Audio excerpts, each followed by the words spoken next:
அஸ்ஸலாமு அலைக்கும் வரஹ்மத்துல்லாஹி வபரகாத்துஹு.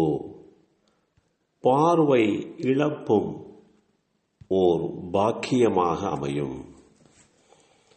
அல்லாஹுடைய தூதர் ஸல்லல்லாஹு அலைஹி வஸல்லம் அவர்கள் கூறினார்கள், அல்லாஹ் கூறினான், நான் என் அடியானை அவனுடைய பிரியத்திற்குரிய 2 பொருட்களை பறித்து கொண்டு அதன் மூலமாக சோதித்து அவன் பொறுமை காப்பானேயானால் அவற்றுக்கு பதிலாக சொர்க்கத்தை நான் அவனுக்கு வழங்குவேன்.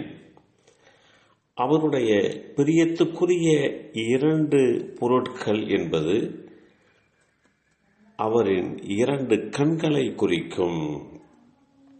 இந்த செய்தி அனஸ் பின் மாலிக் ரலியல்லாஹு அன்ஹு அவர்கள் மூலமாக அறிவிக்கப்பட்டு ஸஹீஹ் புகாரியில் 5653 என்ற எண்ணிலே பதிவு செய்யப்பட்டிருக்கிறது. ஒரு அடியாரை அல்லாஹு தஆலா சோதனை என்கின்ற அடிப்படையிலே அவருடைய கண்களை பறித்து சோதித்து பார்க்கின்றான். அந்த சோதனையை அவர் பொறுமை காத்து ஏற்றுக்கொண்டார் என்று சொன்னால் அவருக்கு சுவர்க்கம் பாக்கியமாக அமைந்து விடுகிறது. கண் பார்வை இழந்தவர் உள்ளிட்ட மாற்றுத்திறனாளிகள் இந்த உலகத்தில் படும் அவதிகளுக்கு பிரதிபலனாக மறுமையில் அல்லாஹ் நல்லதொரு வாழ்க்கையை வழங்குவான். உலகில் அனுபவிக்கும் சோதனைகள் ஒரு மனிதனுடைய இறப்போடு, அதாவது மரணத்தோடு முடிந்துவிடும். ஆனால் மறுமையில் அவருக்கு கிடைக்கும் சுவர்க்கம் என்ற அந்த பாக்கியம் என்றும் அழியாதது. மாற்றுத்திறனாளிகளை பொறுத்தவரையில் தமக்கு ஏற்பட்ட குறையை பொறுமையுடன் சகித்து கொண்டு அவர்கள் வாழ்வதால் அவர்களுடைய பாவங்கள் மன்னிக்கப்படுகின்றன. கண்கள் அல்லாஹ் மனிதனுக்கு அருளிய பெருங்கொடை.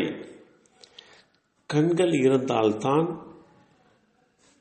நாம் இந்த உலகத்தை நன்றாக பார்க்க முடிவதுடன் பல விஷயங்களையும் கற்றும் அனுபவித்தும் புரிந்து தெளிவடைய முடியும். இந்த உலகத்தை கண்டு ரசிப்பதற்கு நமக்கு வழங்கப்பட்டிருக்கும் அதிசய உறுப்புதான் 2 கண்கள். மனிதனின் கண் என்பது ஒளியை உணர்வதற்கு உதவும் ஓர் உறுப்பாகும்.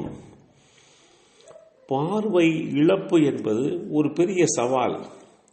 இருப்பினும் வெளிப்புற அழகை பார்க்க முடியாததனுடைய விளைவாக மற்றவர்களுடைய குணத்தை ஆழமாக புரிந்து கொள்ளுதல், பிற புலன்களின் ஆற்றல் அதிகரித்தல், அகவுலகை நோக்கி சிந்திக்கும் திறன் போன்ற நேர்மறையான அம்சங்களை கண் பார்வை இழந்தவர்களுக்கு கிடைக்கின்றது. புற உலகை பார்க்கும் பார்வை மறையும் போது மனிதர்களுடைய சிந்தனை திறன், கற்பனை வளம் மற்றும் அக உலகை உணரும் சக்தி பல மடங்கு அதிகரிக்கின்றது. கேட்கும் திறன், கேட்கக்கூடிய திறன், தொடுதிறன், தொடும் உணர்வு மற்றும் நுகரும் திறன் போன்றவை அதிகமாகி உலகை வேறு ஒரு புதிய பரிணாமத்தில் கண் பார்வை இல்லாதவர்களுக்கு உணர வைக்கிறது. புறத்தோற்றத்தை வைத்து மனிதர்களை எடை போடாமல் அவர்களுடைய பேச்சின் தொனி மற்றும் குணத்தை வைத்து மட்டுமே உண்மையான மதிப்பீட்டை செய்ய முடிகிறது. தேவையற்ற பார்வைகள் மூலமாக ஏற்படுகின்ற மனச்சிதறல்கள் குறைந்து மன அமைதியும் ஒருமுகப்படும் தன்மையும் எளிதாக கண் பார்வை இல்லாதவர்களுக்கு கிடைக்கின்றது என்கின்ற செய்தியையும் நாம் அறிந்து வைத்திருக்கிறோம். எல்லாம் வல்ல அல்லாஹு தாலா அவனுடைய அருட்கொடைகளுக்கு நன்றி செலுத்துகின்ற நல்லோர்களாக நம்மையும் நம் சந்ததிகளையும் ஆக்கி வைப்பானாக. அஸ்ஸலாமு அலைக்கும் வரஹ்மத்துல்லாஹி வபரகாத்துஹு.